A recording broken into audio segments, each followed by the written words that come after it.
बेटा मैंने कितने बच्चे देखे हैं जो शुरुआत में सीरियस नहीं होते, लास्ट के फंड्स में कमबैक करते हैं, टॉप 100 में रैंक निकालते हैं, टॉप 500 के अंदर रैंक निकालते हैं। तो उनको एकदम कस के एकदम किसना पड़ेगा। शाम हुई, खाना पीना खाया, फ्रेश हुए, वापस आए, कॉपी पेन उठाया, लग गए वापस। फिर रात में आओ वापस बैठो, रात में आओ वापस बैठो। तुमको बेटा सच बताऊं, दिल से बताऊं, इसके बाद तुम्हें जरूरत नहीं पड़ेगी आगे।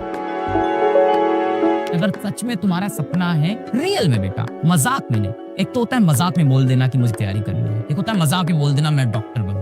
रियल में बेटा सच्चे दिल से ईमानदारी से बताओ, तुम्हारा अगर सपना है, क्या तुम 8 घंटे पढ़ सकते हो? कम से कम 8 घंटे मिनिमम। अब ये सवाल उठता है, हो जाएगा बेटा। मैंने कितने बच्चे पीडब्ल्यू के देखे हैं जो शुरुआत में सीरियस नहीं होते, लास्ट के फंड्स में कमबैक करते हैं, नीट के अंदर टॉप 100 में रैंक निकालते हैं, आईआईटी के अंदर टॉप 500 के अंदर रैंक निकालते हैं। Yes it is possible, yes it is possible. कैसे पॉसिबल है, आओ मैं तुमको ब्रेक डाउन समझाता हूँ थोड़ा। अब इसको बहुत ही सिस्टमैटिकली, बहुत ही स्ट्रैटेजी के साथ डिवाइड किया है। वो ये है कि बच्चा लेक्चर तो मूवी की तरह एंजॉय करता है, देख लिया, बड़ा मजा आया, सब समझ में आया, क्वेश्चन फिर भी नहीं हो रहे हैं, एग्जाम फिर भी नहीं निकल रहा है, क्योंकि बच्चा खुद से प्रैक्टिस नहीं करता है। बच्चा लेक्चर्स तो बड़े मजे से देखता है, बड़ा आनंद आता है, बड़ा रस आता है, प्रैक्टिस ही नहीं किया। शाम हुई, खाना ना खाओ, फ्रेश हो लो, खाना पीना खाया, फ्रेश हुए, वापस आए, कॉपी पेन उठाया, लग गए वापस। फिर रात में आओ वापस, रात में आओ वापस बैठो। अब फिर से मेहनत करते हैं, पर बेटा जितना सुनने में मजा आ रहा है ना, करने में उतना ही डिफिकल्ट होगा। कि आप जितनी भी चीजें पढ़ते हो बेटा, उसका 90% ना आप 7 दिन के अंदर भूल जाते हो। रिविजन इज द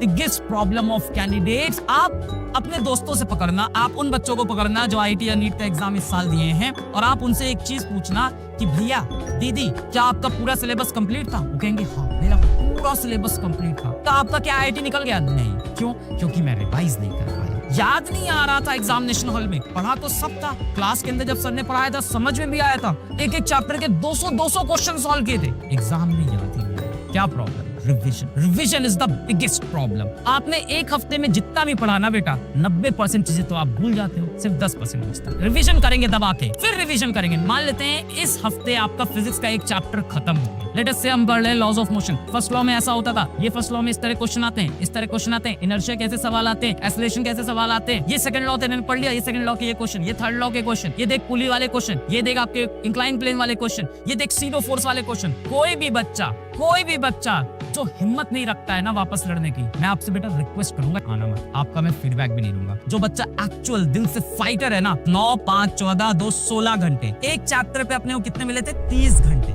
अभी भी 14 आवर्स, 14 घंटे अभी भी आपके बचे हुए हैं, जिसमें आप बेटा सेल्फ स्टडी, प्रैक्टिस, रिवीजन खुद से भी कर सकते हो। तुमको बेटा सच बताऊं, दिल से बताऊं, इसके बाद तुम्हें जरूरत नहीं पड़ेगी आगे। ये 16 आवर्स एक्चुअली इनफ होंगे, जिसे हम बोलते हैं गोल्डन पीरियड। ये 14 आवर्स में तुम थोड़ा ऊपर नीचे भी कर गए ना, कोई टेंशन नहीं है, यहाँ पे चीजें संभल जाएगी। पर यहाँ तुमने ऊपर नीचे किया ना बेटा, फिर अब समय नहीं है। 14 घंटे पढ़ूंगा, 14 घंटे की रोज पढ़ाई करेंगे। आई प्रॉमिस, अगर तुम नहीं लिखोगे मैं बंद कर दूंगा, क्योंकि कोई मतलब नहीं ना, कोई मतलब नहीं। मैं किस लिए सब कर रहा हूँ? तुमको एकदम कस के एकदम किसना पड़ेगा। तुम डिसाइड कर लो कि तुम्हें अभी भी डॉक्टर बनने का सपना पालना है या ऐसे छोड़ना है। ऐसा तो है नहीं कि तुम्हें कुछ भी नहीं आता है, तुम्हें काफी चीजें आती है। जिसकी प्रिपरेशन खराब है, जिसकी प्रिपरेशन ठीक है, जिसकी प्रिपरेशन अच्छी है, सभी के स्कोर यहाँ से बढ़ेंगे। जो भी आप पहले परफॉर्म कर रहे थे, वहां से आपका स्कोर 50-100 बढ़ जाएगा, है ना। मतलब सपोजिटली अगर आप 350 पे हो, तो आप 450, 500, 550 पे पहुंच सकते हैं। 50 इसलिए बोला कि ऑलरेडी किसी के 550 आ रहे हैं, तो भाई 600 हो जाएंगे, 600 आ रहे हैं, 650। जिसकी तैयारी बहुत खराब चल रही है, उसमें ज्यादा इंप्रूवमेंट आएगा, ये डेफिनेट सी बात होती है, क्योंकि बाद के नंबर टफ होते हैं। तो अगर किसी के अभी भी 300 नंबर आ रहे हैं, तो डेफिनेटली आपका बहुत बढ़ने वाला है।